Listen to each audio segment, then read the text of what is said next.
جو گدھے کے ساتھ ایسا کر رہے ہیں۔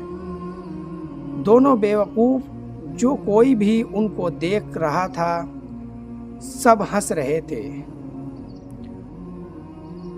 اب وہ دونوں گئے اور جانے کے بعد اسکول کے گیٹ پر جب وہ گدھے کو لے کر کے پہنچے تو بہت سارے بچوں کو اس گدھے نے دیکھ کر اپنا رخ موڑ لیا اور رک گیا۔ اب وہ شوہر بیوی دونوں اس گدھے کو دھکیل کر کے دھکا لگا کر کے اسکول کے گیٹ کے اندر لے آئے۔ پھر بچے بہت زیادہ ہنس رہے تھے۔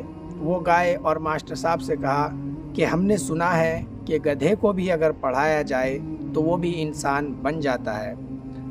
چونکہ ماسٹر بہت سمجھدار تھا، ماسٹر ان کی بات کو سمجھ گیا اور سمجھنے کے بعد اس نے ہنس کر کے کہا کہ ٹھیک ہے، میں آپ کے گدھے کو پڑھا دوں گا، لیکن گدھے کو پڑھانے کی ہمارے یہاں کی فیس بہت زیادہ ہے۔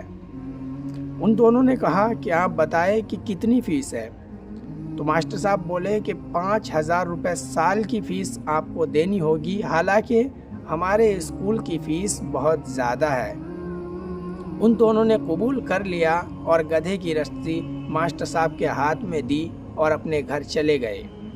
اب وہ ماسٹر صاحب چونکہ وہ اسکول میں پڑھاتے بھی تھے، وہاں سے بھی کافی زیادہ تنخواہ لیتے تھے، اب ان کو فری میں ایک گدھا بھی مل گیا، تو انہوں نے گدھے کو کسی کام پر کرائے پر چلا دیا۔ اب ان کا گھر بہت ہی اچھا چلنے لگا۔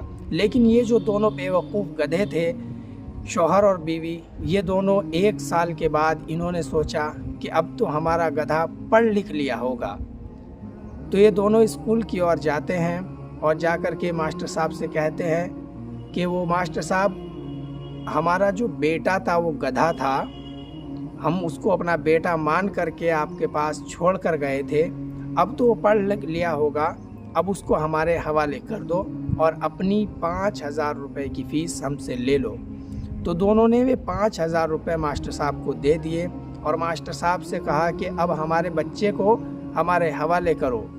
چونکہ ماسٹر بھی بہت زیادہ سمجھدار تھے، انہوں نے کہا کہ آپ جاؤ اور ان کے علاقے کا جو تھانہ تھا، کہ ہمارے ہی علاقے کے تھانے کے اندر تمہارا جو بیٹا تھا گدھا، وہ اس ٹائم انسپکٹر بن چکا ہے، آپ جاؤ اور اس سے ملاقات کر آؤ۔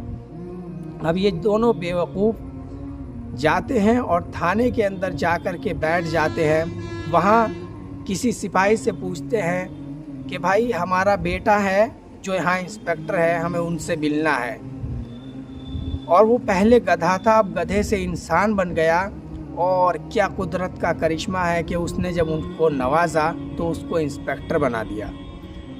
سپاہی بھی کافی چالاک تھا، وہ اس بات کو سمجھ گیا کہ یہ دونوں بیوقوف ہے، تو انہوں نے کہا کہ باہر جو کرسی پڑی ہے اس پر جو بیٹھا ہے وہی تمہارا لڑکا ہے۔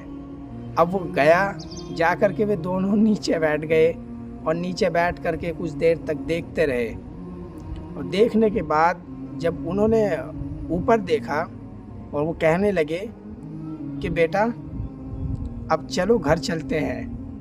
تو چونکہ وہ گدھا تھا، وہ گدھا سوچ رہے تھے لیکن تھا وہ انسپکٹر، تو وہ کہنے لگا کہ آپ کون ہیں؟ کہ بیٹا ہم تمہارے باپ ہیں اور یہ میرے ساتھ میں جو ہے یہ تمہاری ماں ہے۔ تو انسپکٹر سمجھ گیا کہ یہ دونوں کے دونوں عقل کے مریض ہے اور بیوقوف ہے۔ وہ بھی ان سے مزے لینے لگا، اور مزے لیتے لیتے وہ پوچھنے لگا کہ کیا واقعہ ہے، تم میری کچھ پہچان بتاؤ۔ تو انہوں نے چونکہ وہ گدھے کی جو رسی رکھی تھی اس کو دکھانے لگے، تو پھر وہ اس انسپکٹر کو یقین ہو گیا کہ ہاں یہ تو واقعی بیوقوف ہے۔ اب ان کی ایسے ہی کہانی چلتی رہی۔